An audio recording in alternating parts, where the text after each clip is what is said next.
I'm Sean Fennessey. I'm Amanda Dobbins. And this is 25 for 25, a big picture special conversation show about Lady Bird. And different things can be sad. It's not all war.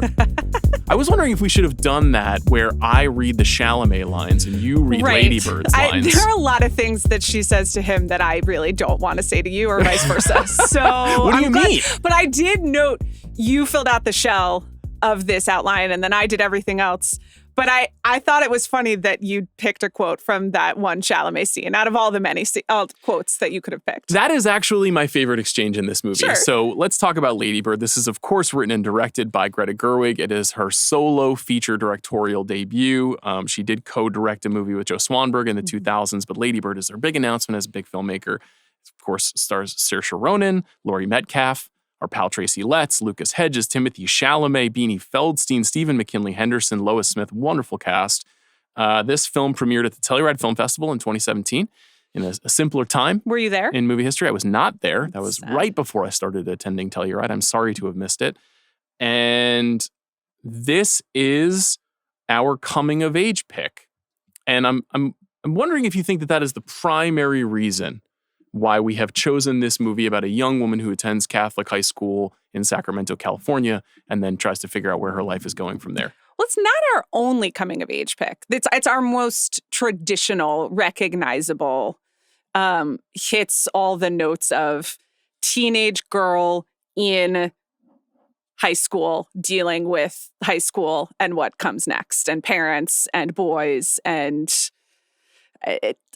getting out of there. Mm-hmm. We have plenty of movies that are also about people figuring things out at a point in their lives. Yeah. I put The Handmaiden. Michael Clayton is actually a coming of age movie. It's just about a man who comes of age a little bit later in life and to some harsher realities than what's going on here in Lady Bird. Though again, that's a matter of perspective. This has all of the stakes are here in life, and that's particular to what it feels like to be 17 and figuring out the world and figuring out your relationship to your parents and to sex and to what you're going to be on your own. But no corporations are brought down in this movie, but there is just like a really deeply felt, recognizable, but still very particular to Greta Gerwig arc of someone just trying to figure out what it's going to be, and her the stakes are the rest of her life. Yes, Greta is.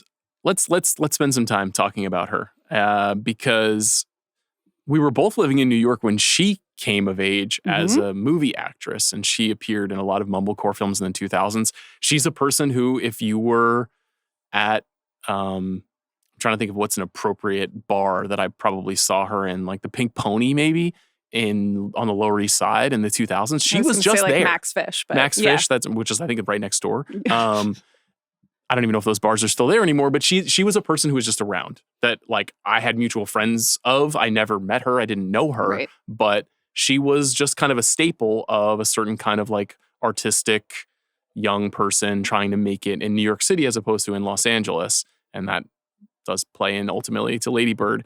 And it has been kind of fascinating to watch her become really the rocket ship of our generation. I mean, she is the signature millennial filmmaker. Is that too strong a thing to say? No, but some of it is because of the projects that she's chosen, and she has leaned into that a little bit, right? Like this is a signature millennial movie along with a voice of a generation from Girls, but it is. But that's Girls is sort of like about. Yeah. Yes. Real life Greta Gerwig. But this is part of the reason that this is such like a millennial movie is because it's set in 2002 and it is very much like, okay, we are going to use the millennial references. We are setting it takes on the mantle, right? And she, in a different way, takes on the mantle with Little Women. And certainly with Barbie is like, okay, watch this, like I'll do it. I can take the IP and the doll of it all and turn it on its head and turn this into like $1 billion thing. So she has embraced in her own way, I think, being like, okay, I will be a voice of a generation. There are a lot of filmmakers who kind of emerged at the same time as her and speak to, like don't speak quite as literally to millennial ideas, but like definitely are grouped. To me, there's like a class, like a mid-aughts like class of filmmakers. The rest of them are men. She's the only woman, so maybe that has something to do with it. I'm sure there are some women, but that the sort of like the most celebrated, most touted, most box office successful of those filmmakers. And you mentioned this in the doc here that we didn't pick any of their movies. We didn't pick any movies from Ari Aster or from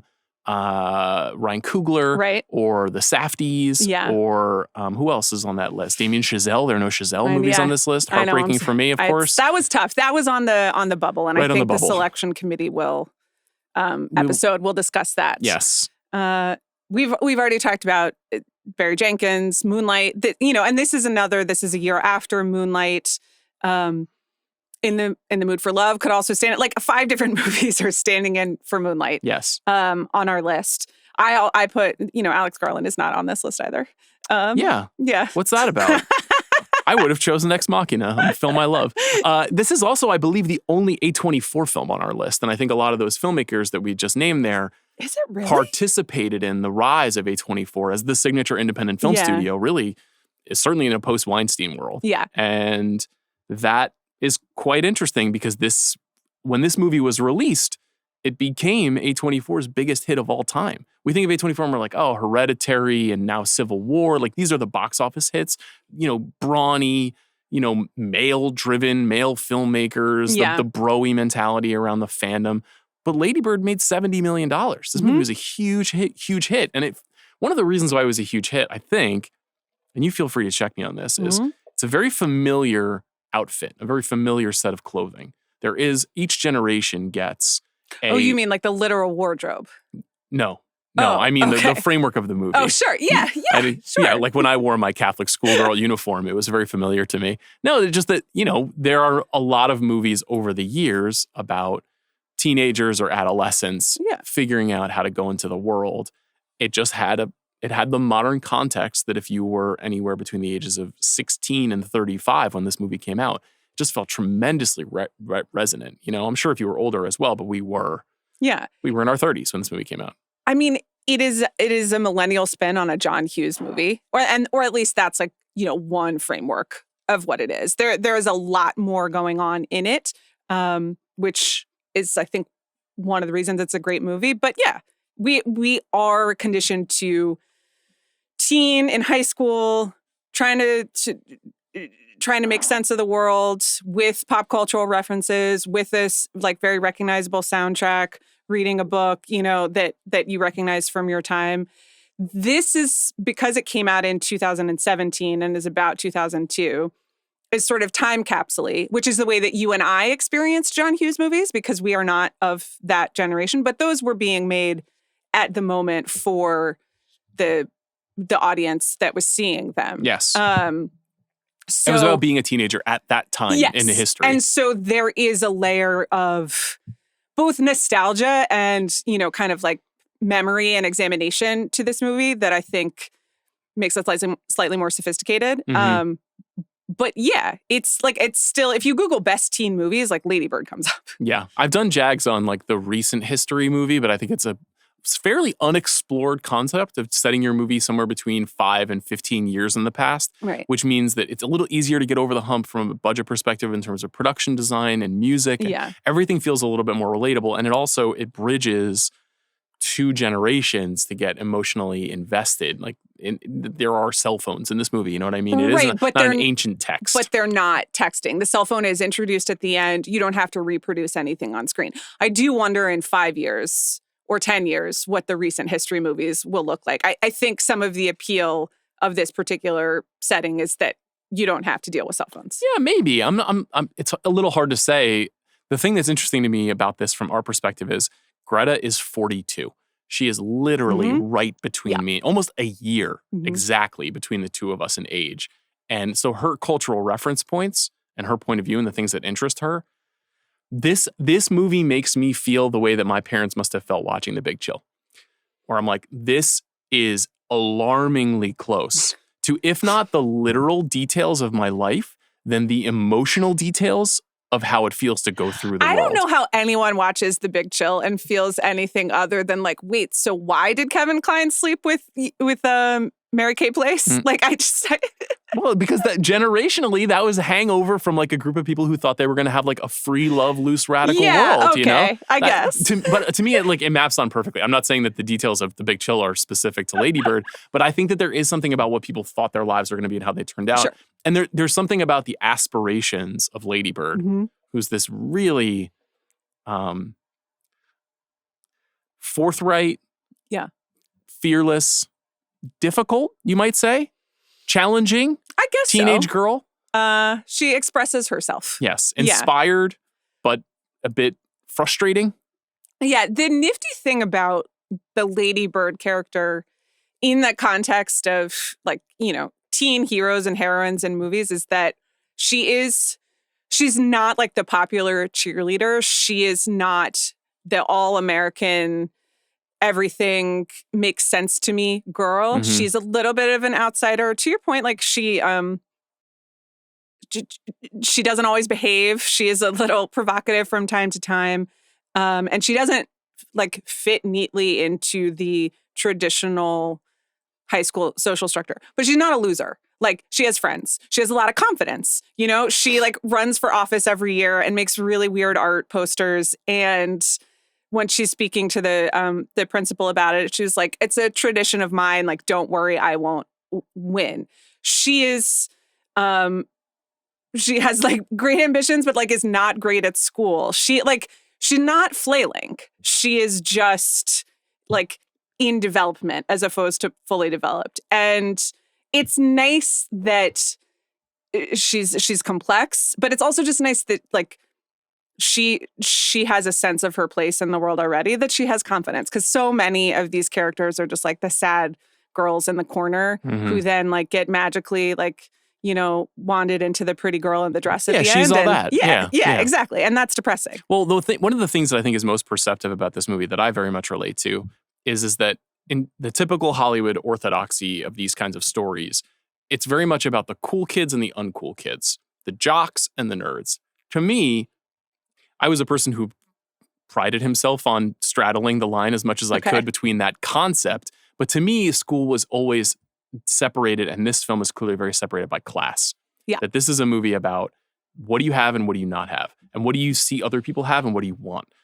A big part of Lady Bird's kind of desire for the concept of happiness is, if only I could live in this house.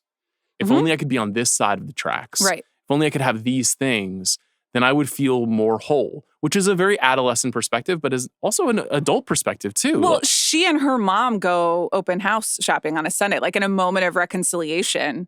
Like, do you want to, and in a moment when Lady Bird is feeling very low because she just had unspecial sex with the Kyle character, played by Timothée Chalamet, to make her feel better, they go to all the fancy houses. And it lingers on not just Lady Bird, but also her mother, played by Laurie Metcalf, admiring, you know, the tiling in the kitchen, the windows, and it is shot in a beautiful way that understands the power of good real estate and sunlight. And the in those rooms, the world just seems more open than it does in their own home, which is smaller, is it feels cramped. Everyone's waiting for the bathroom all the time.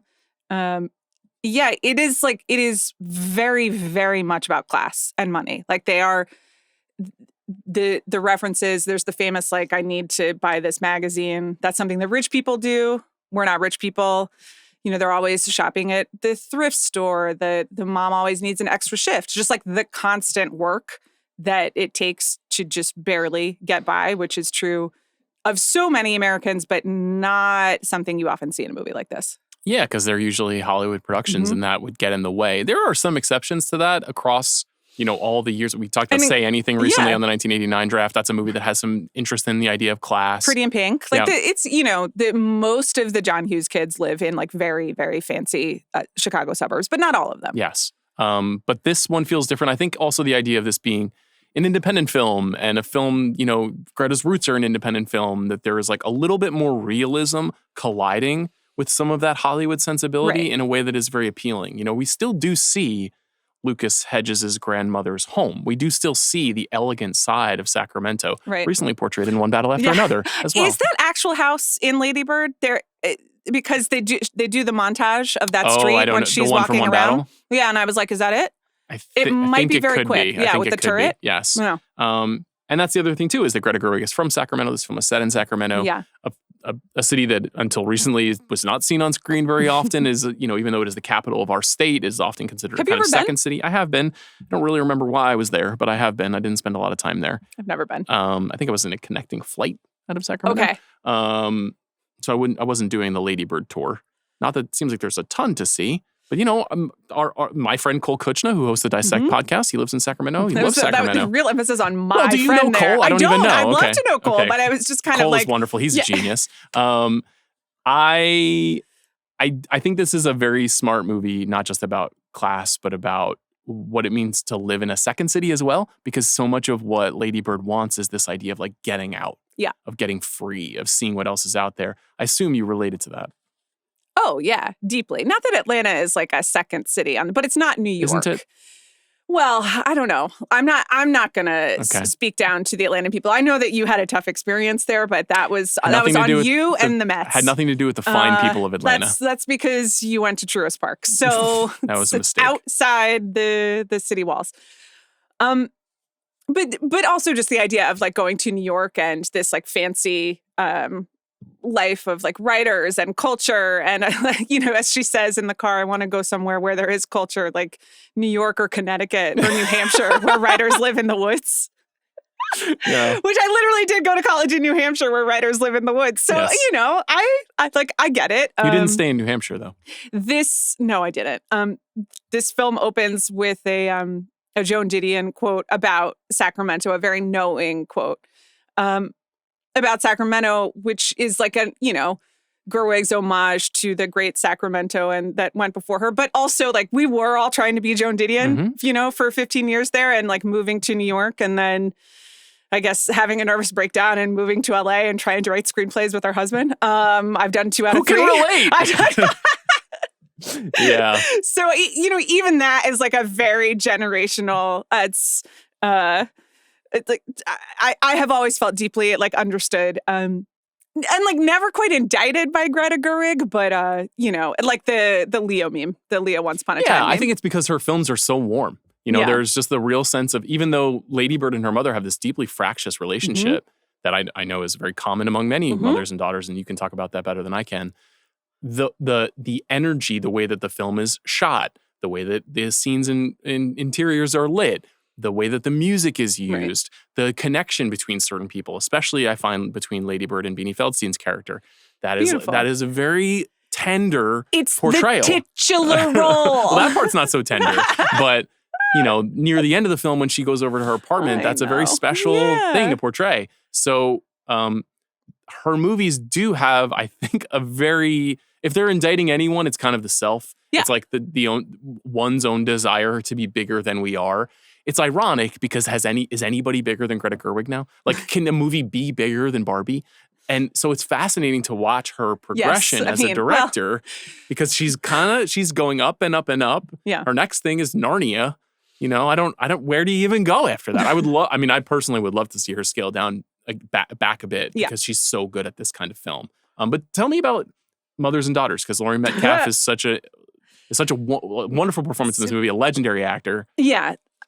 You know, cinema is obviously built on fathers and sons, and you guys just not being able to work things out. And yep, we're working on it. I just heard from my dad this morning. Oh, that's nice. Yeah. Hi, Mr. Fennessey. He said, how are you doing? Yeah, you can call him Ed. Do you think that, no, I can't, but that's okay. He's a real Mr. Fennessey. He's a real Mr. Fennessey forever. Will he be okay with Lady Bird, or do you think, or is he still smarting about Marie Antoinette? I don't think he would care for Marie Antoinette. Okay.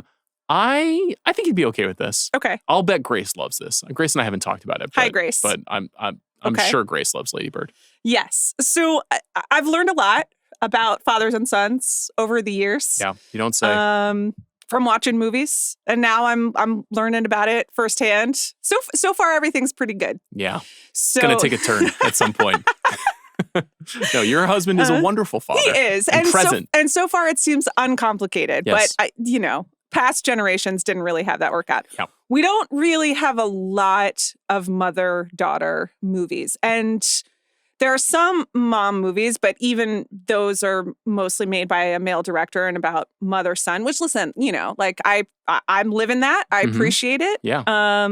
You are a boy mom. Yeah, but there is something very, very specific, even though it affects, half the world or at least a quarter of the world, like a lot of people, about moms and daughters that is complicated and often ugly. And you don't really outgrow. That's the other thing. I hadn't seen this film in a couple years. And so as watching it now, I still mostly relate to Lady Bird.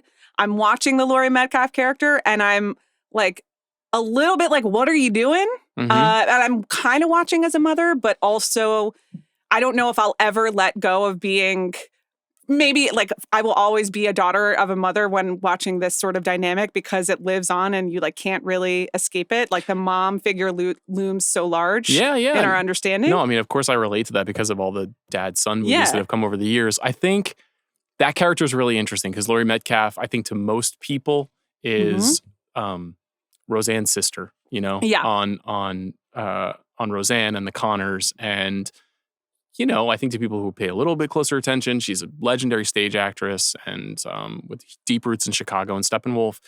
And she is known for taking on thorny parts, complicated people. And she's a very assertive and strong actor. She's like a real tidal wave kind of actor. When she's on screen, she's in a scene. So she's a perfect fit for this part because she is attempting to control her daughter. It's an incredible performance. Yeah. The performances across this movie are perfect. But her mom, I mean, the way that I read it, and I'm sure that I'm projecting some of my own mother onto this movie, but, my mom was a product of that Big Chill generation. She was a person in the 60s and 70s who felt like she not only had her whole life in front of her, but felt like the world was changing because of her. Right. And then life can get very disappointing. And how do you handle it? And when you have kids and you see your kids wanting more, but you know that you can't give them specifically what they want and how bad that makes you feel, there's a very specific energy in that performance and in this character that I feel like I really understand and I really like, and is really rare, the complexity of it, because Laurie Metcalf is so unafraid to be unlikable, to be difficult. Right. And I think that Gerwig and the script are unafraid to make the mother character pretty ugly at times. And I wrote in here as a joke, Mama Corner, is she a good mom? But she's just a person. She's a person, and and she's going through stuff, and it's a very tricky life. She's exhausted because she's working all of the time. Yep. And she's dealing with a teenager who is a pill and a half. And she seems dissatisfied or disappointed or, to your point about it didn't work out. There's one line she has of your father and I didn't think we would be living in the same house 25 years ago, when we bought it. So, but she's really, really just also hard and a hard person to deal with. Yeah, and she is. The depiction of motherhood in popular culture or in American culture is something that I argue with on a daily basis, but it is rarely presented as something that is you always have to be a Madonna or you have to be failing at the job, right? You can't be an ugly person. So until this year's slate of movies. But this one is this is all of the mom movies this year about how hard it is to be a mom. And this is not, Laurie Metcalf isn't the star of this movie. She's just a person who exists, who is not making all the right decisions, but trying her best. This episode is brought to you by State Farm. There's nothing better than having friends who support you and your passions. Think of all of the times on this show when you've had to sit here and listen to me talk about my love for physical media and all of my recent Blu-ray splurges. Yes. Like those friends and like me, State Farm is there to help you along the way. With so many coverage options, it's nice knowing you have support in finding what fits for you. Go online at statefarm.com or use the award-winning app to get help from one of their local agents. like a good neighbor, State Farm is there. One of the things that's also so perceptive about it, though, is that it's so clear how much Lady Bird is an echo of her mother. Yeah. That there's so many things that she does, that there's so many social encounters that she has where the people that she is closest to, she's so hard on, but the people who she wants to be, like, who she's like, who she knows less well. Right. She can be very warm to. We see Laurie Metcalf's character be very warm to people in a work environment. Yeah. Because there's not as much on the line. But Lady Bird is really tough on Beanie Feldstein's character. She starts to be really tough on these boys who she starts to become engaged with. She's absolutely horrible to everyone in her family, except for her father, who is sort of the mediator between these two very strong-willed characters, and also even says at some point, the birthday scene when Tracy Letts brings in the cupcake, and because the mom is not even acknowledging her 18th birthday, which I just... I mean, what would Dr. Becky say? You know what I'm saying? Like, I don't really want to know. She's tough. She's a tough gal, her mom. Yeah. And the dad character says, like, you and your mother are both very strong personalities. Like, it is both mirrored in Lady Bird's more aggressive social interactions and, like, in the actual dialogue between the characters. I like when Tracy's character wants some of the cupcake, And she's like, you want some? He's like, yes, I do. Well, I like at the post-graduation dinner when the Lucas Hedges character comes over, Danny comes over and like asks about the wait list, and it just cuts to the dad character who's just like, oh, fuck. Like, I'm really busted because I'm caught between these two I've already women. had some experiences like that where things have been asked and I've given them, and then all of a sudden, the secrets are not safe. Tracy's wonderful in this movie. I heard an interview with Greta where she talked about she'd not seen Tracy in this soft of a part as a father. And he talked about in an interview how he was not a father when they made this movie. And so he had to kind of tap into something that he didn't have personal experience with. He's a warm bath in this movie. He's a very gentle soul, this character. Right. I aspire to this level of fatherhood. This is the kind of relationship I would like to have. And if that makes me a pushover, I don't care. Also, the enunciation of the word Doritos. Stellar. It's really beautiful, poetic stuff. Yeah. Let's talk about Saoirse Ronan. So she is the star, of course. Yeah. And she was a teenager when this film was made. Is that right? Let's see. I don't know if she's 30 now, so she might have been like 22. She's 31. Okay. So this movie was made 8 years ago. She's 22 when this movie was made, 21. Okay. So still fairly this movie close. Was made 8 years ago? 2017. Yeah. Okay. Yeah. But probably made in 16 as well. So she's like 18, 19, 20. Right. Yeah. Quite eerie. How talented she is at this age, and how she's been talented. She was talented in Hannah, the Joe Wright movie, in Atonement, which she's like 11. Yeah, she has a real gift, but she's great in this. It was funny rewatching it now that we've it's been almost 10 years of, and I say this with love, Big Gerwig, and Greta Gerwig lives so much in my own brain. That you can hear the line readings as Greta Gerwig would say them. And I think that is really a function of this is, she is such a recognizable writer and has such particular cadence in the way that she puts words and dialogue together that it's just built in that Saoirse Ronan kind of sounds like her, but this is the way that Greta Gerwig speaks at all times. It's funny though, because obviously she's been on the show a few times. I've met her a few times. She's just very warm, sweet. Her public persona is very kind, and obviously teenagers are tough. But she's gone to great lengths to say that this is not a full-blown autobiography. Right. That like there are shades of her life in this movie, obviously the location and the idea of some relationships, but that one of the things that I found amusing was that the character that she often relates to a lot in this movie is Kyle, and that she was a little bit of a what you really don't understand about the world is this kind of conspiracy theorizer. Right, the cell phones. Yes, which I find very relatable, yeah, of course. Kyle, one of the most relatable characters in movie history for me. I mean, when he shows up reading People's History of the United States, it was just like a shot straight to my heart. If you don't think that I got a copy of that book from my high school boyfriend, then you do not know what it means to be a millennial. Yeah. Did you do some learning about how it all works a little here bit. He gave me that. He gave me Electric Kool-Aid Acid Test, and he gave me the White Album. So wow, I'd say that's an incredible list, right? But so when I say I feel indicted by this movie, he was trying to get you tune in, turn on, and drop out. I guess so. Did you? Not really. You're like, I'm going to Dartmouth. Yeah. That's very funny. Chalamet. Another thing that Gerwig said that I thought was really interesting was that she was kind of intimidated by Timothy Chalamet during the making of this movie because even at 20 years old, she said he spoke French and Italian and he played the piano. And he had the aura. He has a tremendous aura. She sort of invented Timothy Chalamet, in the way that... Gave him two of his best parts, that's for sure. Yeah, and also, and early on and understanding the sex appeal and it's like Timmy aura around him and translating it to a wider audience. He would not be Timmy as he is today without these two performances.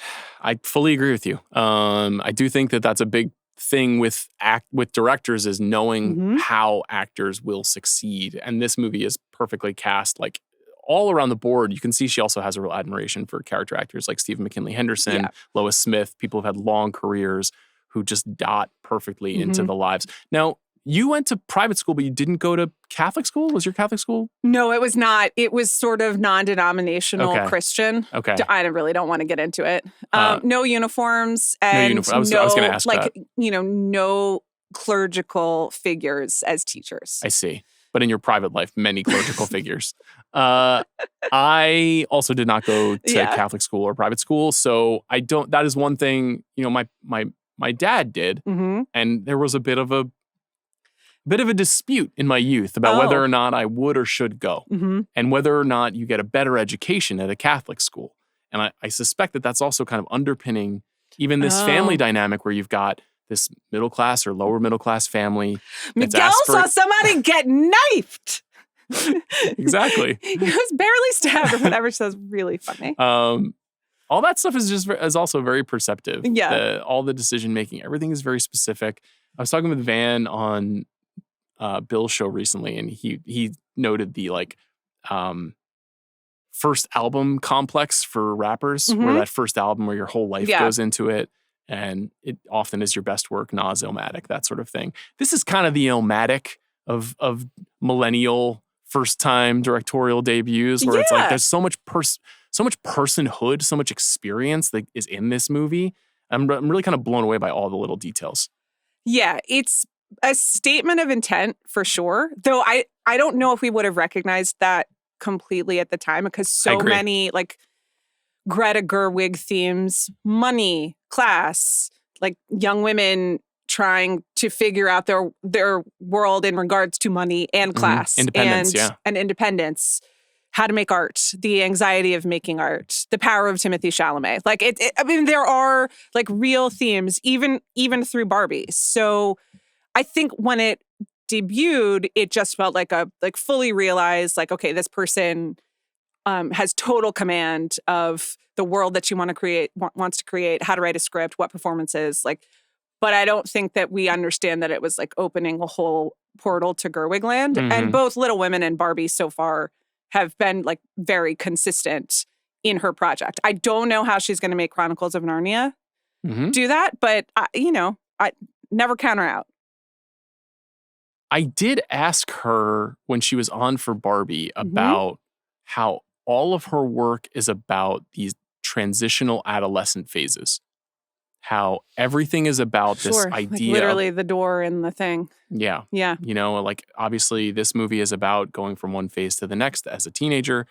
Little Women is also very much the exact same thing, just in that broad thematic sense. And then Barbie 2 is just Barbie becoming a real girl, right? And developing sexually reproductive organs. And then now Narnia 2 is very similarly that thing. I went to Century City the other day and I was just I'm in Century City. Yeah, it's a fine part of town. It's just funny. She's very funny. There's something interesting that do you feel hooked on your adolescence?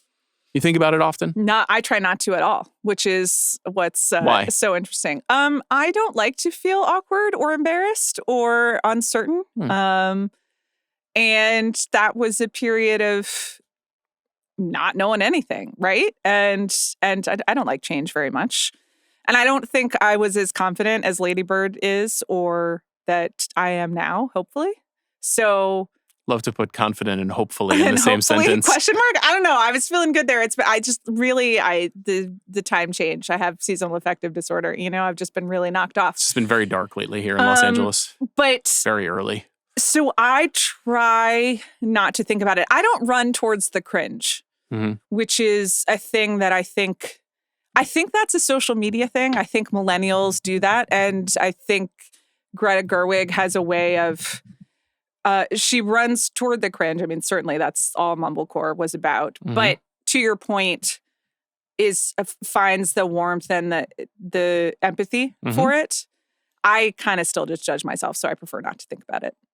Okay. Thanks for sharing all that. You asked me. Were you your best? Did you peak at 13? When did you peak? Some saying hasn't happened yet. I don't really know the answer to that question. Okay. I think I'd like to give an honest answer, so I'm trying to think about the best way to answer this. I relate to Lady Bird in that I have lived a life of aspiration, that I have tried to get out from under what I think I came from. Yeah. And that can be a very ugly way to be, or that can be a very empathetic way to be. And I do think I got out to Los Angeles and I was like, I'm here. I did. I really wanted to be here, and I'm here, and I have a job that I think is cool and I feel happy.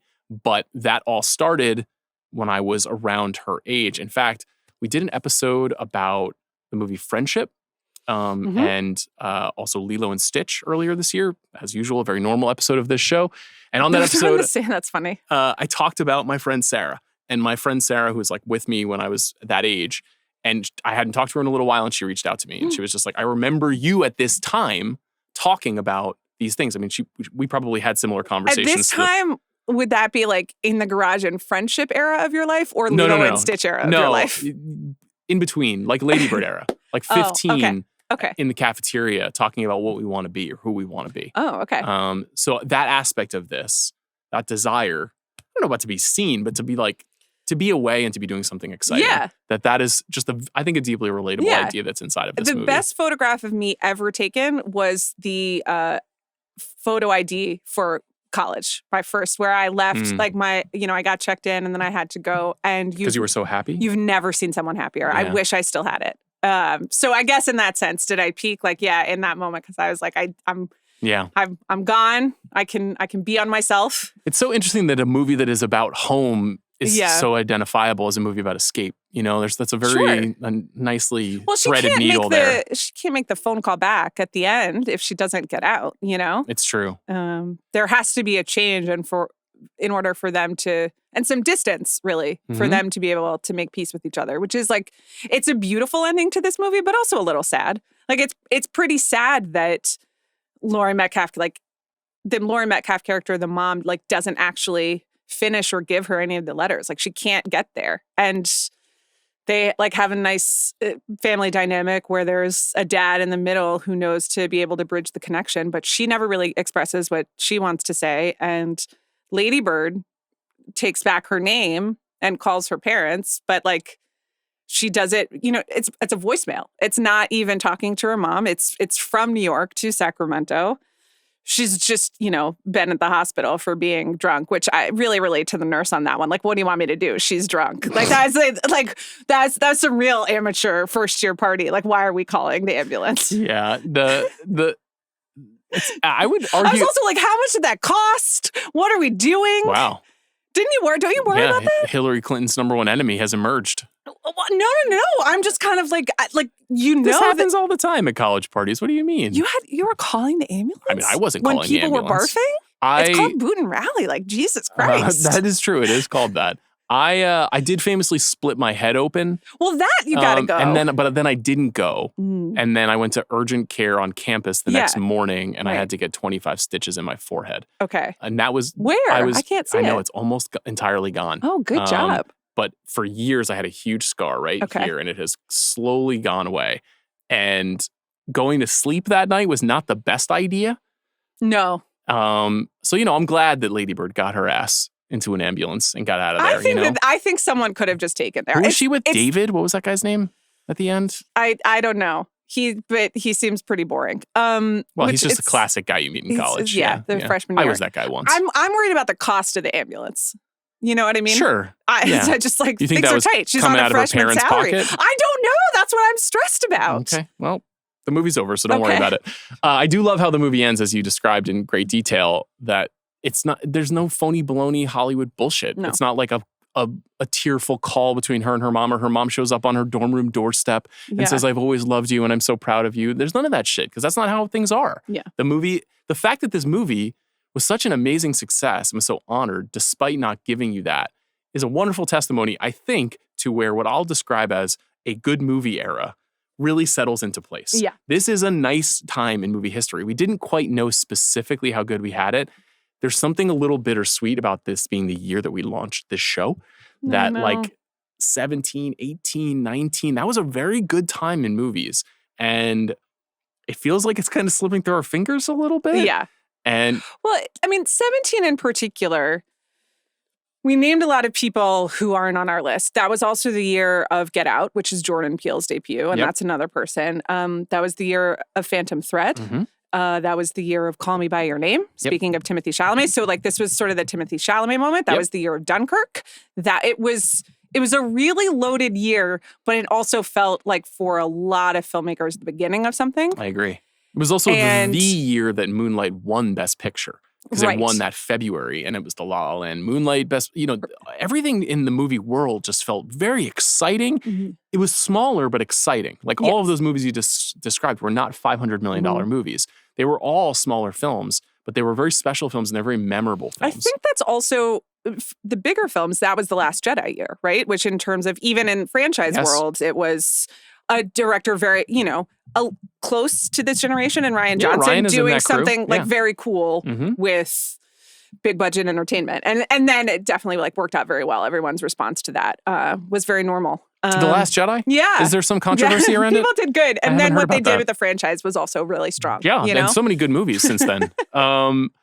Yeah. I want to talk before we get into the rest of this legacy conversation, just about the music too, because I do remember the stories at the time when it was being released that Greta wrote letters to people like Dave Matthews Band, and I think Alanis Morissette, and a handful of other artists who appear on the soundtrack of this movie. Did you know that Alanis Morissette wrote this song in 10 minutes? I can believe it. I was just quoting. Okay. Hand in my pocket, yeah. Just good dialogue writing or good improv if it's... Probably written, you would imagine written. There's a ton of songs on this sound. This is a really good conceit for a soundtrack, which is like, here's 5 songs that are ingrained in your soul if you were born between 1980 and 1988. Yeah. And then here are a handful of like well-known kind of, I don't know, like memorable needle drops, like As We Go Along by the Monkees. And then here are a couple of like smaller films that you might not know, or smaller songs you might not know as well, but that are critical. Like I think specifically of John Hartford's This Eve of Parting, and the way that that's played near the end of the film, which is very, very emotionally powerful.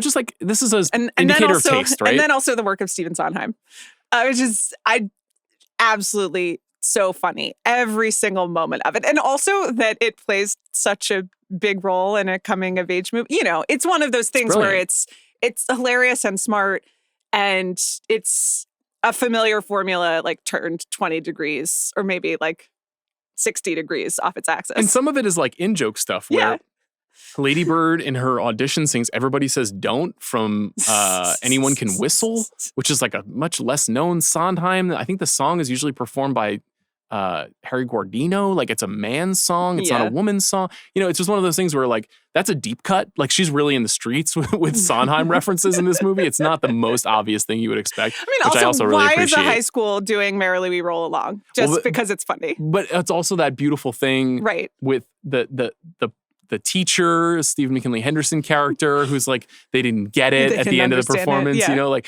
that, just that everybody is kind of living their own quiet, tough, creative existence. Everyone's got their dreams and aspirations and nothing is quite living up. There's an Ani DeFranco song on the soundtrack.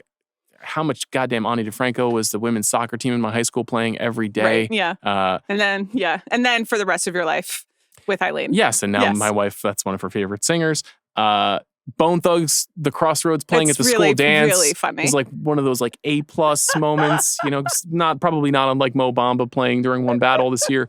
There's a bunch of them, you know, and Dave, we grew up with Dave Matthews, you know? Listen. I can't say I listen to him a lot nowadays. I don't. Did this like turn the tide culturally? Back on him. I think it was this scene. I think it was this scene and everything that Yossi Solek has done for the last 5 years to reinvigorate our appreciation of Dave Matthews Band.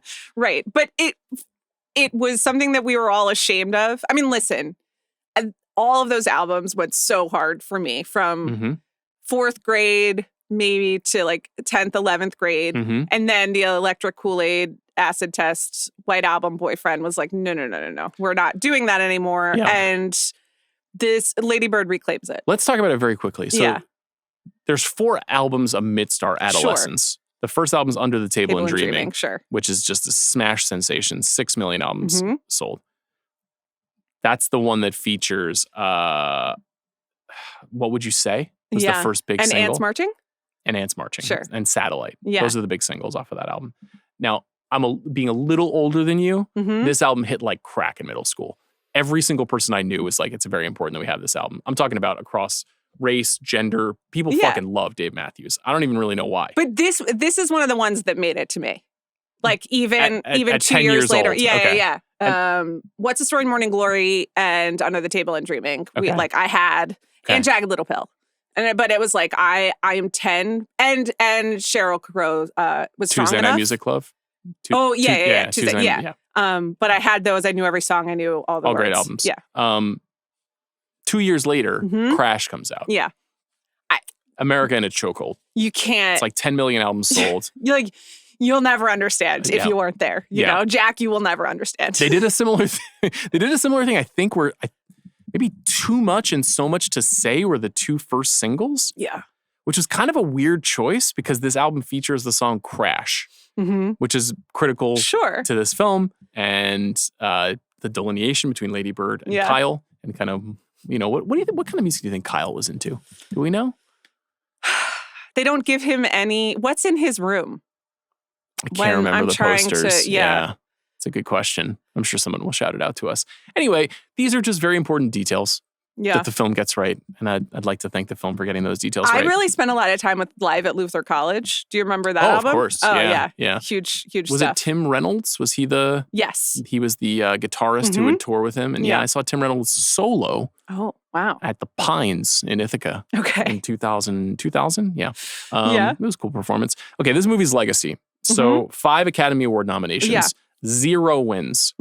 Let's go through these categories. Lost original screenplay to Get Out. Yeah, that was a very cool win. It's got a good case, I think, because it's so well written and so specific. Supporting actress, Laurie Metcalf lost to Allison Janney, who was in I, Tonya. Okay. I like Allison Janney, but, you know. Not the best win I've ever seen. No. A very well-run campaign by Allison Janney in Neon. That's kind of the movie that put Neon on the map in many ways. Best Actress, Frances McDormand won her second of 3 Best Actress wins for 3 billboards outside Ebbing, Missouri, which is going to be number 4 on this list. I'm excited to talk with you about it. Best Director. That's what we hosted for our live event. As you know, I like 3 Billboards. I'm a 3 Billboards defender. I have strong reasons for liking it. I like the Frances McDormand performance. Okay. Director Guillermo del Toro won for Shape of Water. Yeah. I mean, what are you going to do? And then Best Picture, Shape of Water wins. Yes. This was an amazing movie year where all our faves were nominated, and almost Get Out was the only, for screenplay, was the only fun win. Yeah. Dunkirk didn't really take anything significant home. Who won actor? It's a very good question. 2018 Best Actor. Is that Gary Oldman for The Darkest Hour? Yeah. Okay. The Churchill of it all. It's the knockdown effect of how did Gary Oldman not have an Academy Award before this when he's widely considered one of the greatest actors. Anyway, the BAFTA's 3 noms, 0 wins, no director nomination. Well, which apparently is controversial at the time. They have issues. Golden Globes, 4 nominations, 2 wins. Okay. Musical or comedy, win. Actress, musical or comedy, win for Saoirse Ronan. Saoirse Ronan, 5 Oscar nominations, 0 wins. Is that correct in her career? I think so. She's 31 years old. At the time, A.O. Scott for the New York Times wrote, "You might think you've seen this all before. You probably have, but never quite like this." Mm-hmm. That's about right. Listen, everyone loved it. It was pretty rapturous. I remember that I took my then 10-year-old cousin Max to a screening of Lady Bird at Thanksgiving because we take all the younger cousins after family Thanksgiving every year. And I was like, no, everyone. I got it. How old is Max? No more Twilight. Max is now just started college. He's a freshman. Okay, so he was a teenager at this time. No, I think he was 10. I think he was 10. And bless him, he came with his mom, Rachel. They stayed through the whole thing. And then Sex scene, huh? Sex scene with Max? Well, I didn't sit next to him. Also, like, he's the youngest. How would that have made it worse? He has older siblings, you have to learn about the world. Okay. And then interesting take. We walked out at like 11 o'clock and 10-year-old Max was like, I liked it. Max is the best. Okay, let's have a controversial conversation now. So what movies is this standing in for? Yeah. Why don't you list the first 4 and then let's talk about the next 4? Okay. All right. The first 4, Boyhood, Whiplash, Call Me By Your Name, also a 2017 film starring Timothée Chalamet, and Moonlight. I think those 4 films represent something very specific that was happening generationally with movies, with newer voices emerging. Those are all very good films. Obviously, Boyhood was, Linklater had been making movies for decades, but that was a project about adolescence and change. The first one and then the final 2 are the ones that I really want to get into. So you have Mean Girls on this list as well, which I think would have been an interesting choice. I think we might have talked about it a little bit when we did our comedy pick. But just, in terms of girls and social dynamics in high school. Yes, it is kind of this is played more straight, but it's a very similar kind of movie. And then the next 3 movies are what? Little Women, Frances Ha, and Marriage Story. So if this was the Sean Fennessey 25 for 25 movie podcast list, I might have considered all 3 of these more strongly over Lady Bird. I might have. Who is saying that we didn't consider them strongly together? Well, we did do that, but I might have chosen Frances Ha. Now, it's the tough one, right? If this were the Amanda Dobbins 25 for 25, I would have chosen both Lady Bird and Frances Ha. Aha. So there. You would have removed Marie Antoinette from your list. How? I'm just joking. No. So Frances Ha is a really tricky one because that's the movie that I think introduced most people to Greta Gerwig who are not Mumblecore fans. Greenberg was before. That's true. Although Greenberg, legendary box office sensation. I still think about the scene when they're driving to get the abortion and she asks if we can go to In-N-Out afterwards, and Metzler says, "This is your day." But I'd like probably once a week, I think to myself in like not quite as complicated circumstances, this is my day.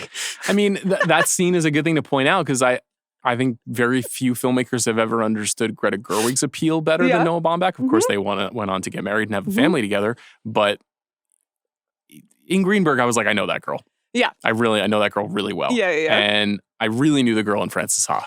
Of course. And I really knew that in New York. And I really love that filmmaking style. I think that is a beautiful, perfect 5-star masterpiece movie. I think it's like one of the great movies of the century. So do I. And I can't believe it's not on our list, but you wouldn't do it. We made this choice that it's when we air the selection special, like the record will show that I pushed pretty hard and you were like, we can't have both Lady Bird and Frances Ha. Well, it just I am not trying to take any authorial credit away from Noah Baumbach, but even though Frances Ha, even though Greta Gerwig did not direct the movie, she is like an engineer of the movie. Yeah, of course. So it would have felt a little duplicative to me to have 2 of them on there. And that means subsequently there is no Noah Baumbach movie on here because Noah Baumbach did not work on Lady Bird as far as we know. It is disrespectful to Noah Baumbach and to both of us. Like we have disrespected ourselves and our passions. I really agree with you. And well, how did you let it happen? It's a trick of the light, It's just something that happens when you're list making. You want to talk about Little Women though? Well, I think there's a case for it. I know. It's wonderful. It's a great movie. I rewatched it on the way home from New York for our live show and was just like weeping, at 30,000 feet. It's an excellent adaptation. It's because it does locate what is enduring about the original text, but it like opens up all of the things that Gerwig is interested in. Yep. And gets amazing performances, not just out of Saoirse Ronan, but the Amy character and its examination of who has typically just been like a very annoying, unforgivable little sister into a whole other person is, I think, incredibly, it's like an amazing achievement of screenwriting and also like a great performance by Florence Pugh. Maybe still the best she's ever been. I don't know. Midsommar, but yeah, sure. Well, yeah. And then what it does with, Emma Watson's in it, but what are you going to do? What's wrong? What's wrong with Emma Watson? Well, she's fine. She does okay with that character. Interesting. And did you know that she got her license suspended because she speeds around Oxford too much? And did this just happen? Recently, yeah. Okay, which I kind of like. These things. Yeah, I find kind of funny, actually. I'm surprised she's driving at all. The Meg character is not as principled a character, just in the text itself. So I don't know what you're supposed to do with that. But like the Meryl Streep performance, the examination of that whole world, which can feel very like staid and costume drama-y and something that you read when you were 7. Yeah, it's just similarly a very warm and relatable adaptation of that story. And a movie that feels very propulsive. And very modern. Yeah, even though it is set during the Civil War. There is a I think that would have been maybe a too clever by half pick, but a very defensible pick. Yeah. Lady Bird is a more iconic movie that she's made, in part because there have been so many adaptations of Little Women over the years. But I really liked Little Women a lot that year. I did too. And it didn't get lost because it was a big hit and it got nominated for awards. Mm-hmm. But it's not one of the first. Although she did not get nominated for director. But that was such a competitive year. And it gets mentioned like 4th or 5th when you talk about 2019, not 1st or 2nd.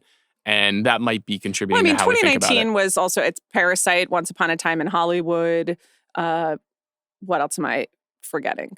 Knives Out, Gems. Ford versus Ferrari, Uncut Gems, Marriage Story. Right. There's a great number of movies that were nominated that also year. Jojo Rabbit, sure, one of your faves. So yeah, next week, number 4, Jojo Rabbit. Taika not represented on this list. I think we made the right choice, but this was a pretty agonizing one, as is the one that we did for next week's episode. It's true. That was also a little bit of a challenge, and I feel we landed in the right place, but it was, to me, that's part of what's making this exercise interesting, as opposed to iterative of every other list that's come around, is that we are forcing ourselves to say, okay, which one is it that really rises to this level? I do think Lady Bird does the work of representing all the other movies that we couldn't include from that group of directors. That cohort, yeah. So, and I think that's why you do it. I'm not sure that Damien Chazelle or Josh Safdie would agree, but I hear what you're saying. Okay. They're doing okay. Yeah, they're doing great. Recommended if you like. Yeah. What do you got? Easy A and Booksmart. Mm-hmm. Plucky women taking on high school. One came before, one came after. Sure, and one stars Beanie Feldstein also. That's right. Pretty in Pink, which is the John Hughes with the class, or one of the John Hughes with the class stuff. The 400 Blows, which Greta cited a lot during the press tour for this film. I think it very smartly said there are a lot of films about young boys at these times. Brooklyn, Saoirse Ronan going somewhere new and trying to figure out the world. Sounds like they met during the press tour when she had done the films with Noah that year. Or no, maybe she had done, was it Maggie's Plan? Yes, I think it was 2015. Yeah, she had done Maggie's Plan and Saoirse had done Brooklyn. Beautiful movie. And like also a movie told with a lot of like empathy and warmth for the places. And then Rushmore.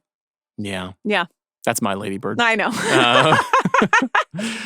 Okay, well, we've already recorded our number 4 episode. I feel good about it. No one has spilled the beans. I'm proud of everybody. Can you believe? Your stern energy at our live performance, I think, really conveyed the seriousness of this issue. What I said to everyone is that if Beyonce can do it, we can do it. Okay, and no one had to sign an NDA, unlike Beyonce. So, but very true. I believe in everyone else. I'm just really proud of those people, and I'm really impressed with them, and I want to thank them. We also did get into the specifics of how they could backdate their letterbox if they needed to. Yeah. So that's something I do. I thought that was instructional. Yeah. I think it was aspirational because I said, be like me. Yeah. And that's what everybody showing up to the Egyptian on a Saturday night is trying to do. Are you saying they're not doing that? Thank you to Jack Sanders for his work on this episode. Number 4 will be next week. So this week we do have one more episode, and that episode's going to be about The Running Man and Now You See Me, Now You Don't. Now, you've seen both of these films? I have as well. Okay. I have a great many thoughts. So do I. Okay, well, we'll talk about it very soon. We'll see you then.